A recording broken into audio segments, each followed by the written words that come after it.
Vous écoutez Radio Shalom sur le 94.8 FM. 94.8 FM. On va parler des fêtes de Rosh Hashanah à présent avec Nathanaël Attal. Nathanaël, bonsoir à vous. Bonsoir Bernard.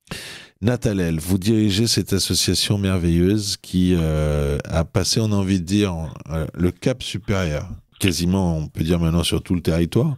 Vous dites, si vous connaissez quelqu'un qui est loin, vous nous appelez et nous, on prend contact avec lui.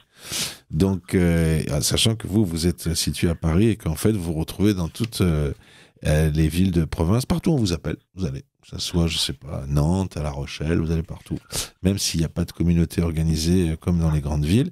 Et alors là, pour les fêtes de Rosh Hashanah, comme vous avez tous ces contacts avec les gens loin, vous avez réouvert des synagogues, j'ai bien compris, comme à Angoulême par exemple. Exactement. Alors cette année, on a ouvert plus d'une dizaine de synagogues.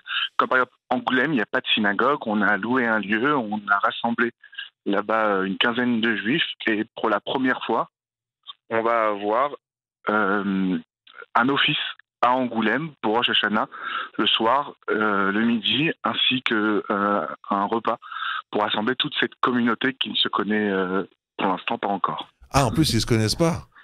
Pour la majorité, non. Extraordinaire. Angoulême.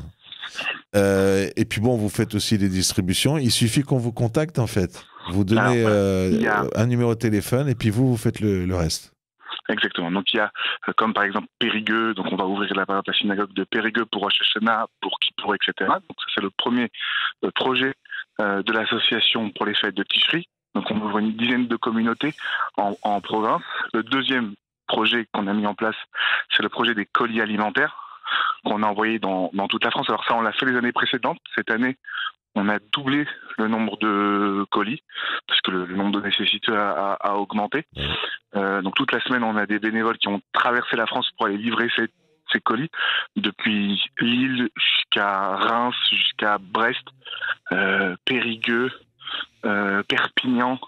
Voilà, on a vraiment dans toute la France, Nancy.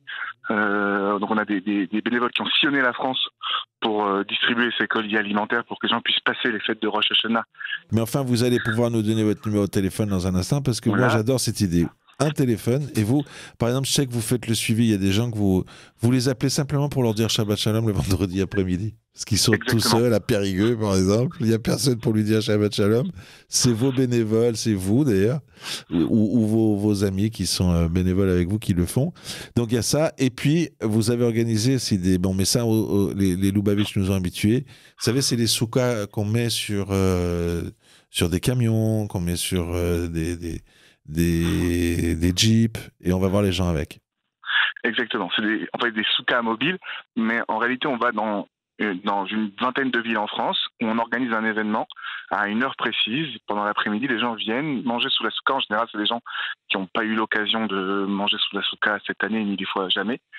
Et ils vont partager un moment avec des bénévoles de l'association sous la souka, par exemple à Amiens, à Lens, etc. Voilà, on a entendu les noms des villes, hein, c'est votre spécialité. Il n'y a pas de radio juive à Lens, hein, c'est même pas la peine de chercher, il n'y a pas Radio Shalom.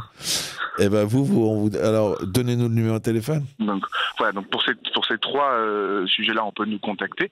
Donc 06 95 37 47 80.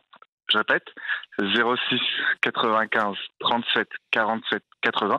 Donc si on a dans les auditeurs de Radio Shalom des gens qui veulent savoir où passer Kippour, où passer Rosh Hashanah, on pourra les rediriger, et souvent sur des offices qui ne sont pas forcément au courant qu'ils ont lieu. Si on a des gens en nécessité en province, on va pouvoir les accompagner, remplir un dossier, etc. et pouvoir au long de l'année les accompagner. Et troisième chose, si on a des gens pour Soukot en province, on peut les inviter à des événements un peu partout en France. On a organisé une dizaine où ils pourront passer un moment sous la souka, convivial, manger sous la souka, etc. J'adore, je suis fan. Votre page Instagram ou Facebook, elle s'appelle comment ? C'est Partager la Lumière, donc c'est le nom de l'association. Sur Instagram, sur Facebook, sur LinkedIn, sur Twitter. On peut nous retrouver un peu sur tous les réseaux sociaux et sur Internet, bien sûr. Partager la lumière, et vous pourrez avoir le fameux numéro si vous avez des gens seuls à Lens, à Périgueux, à Angoulême, je sais pas, moi je trouve même pas d'exemple de nom de ville. C'est vous qui trouvez. Merci à vous, Nathanaël Attan et Shana Tova. Bonne chance dans cette belle action. Merci, Shana Tova, Bernard. Sur votre téléphone portable, retrouvez-nous en téléchargeant l'application Radio Shalom ou en cliquant sur radioshalom.fr.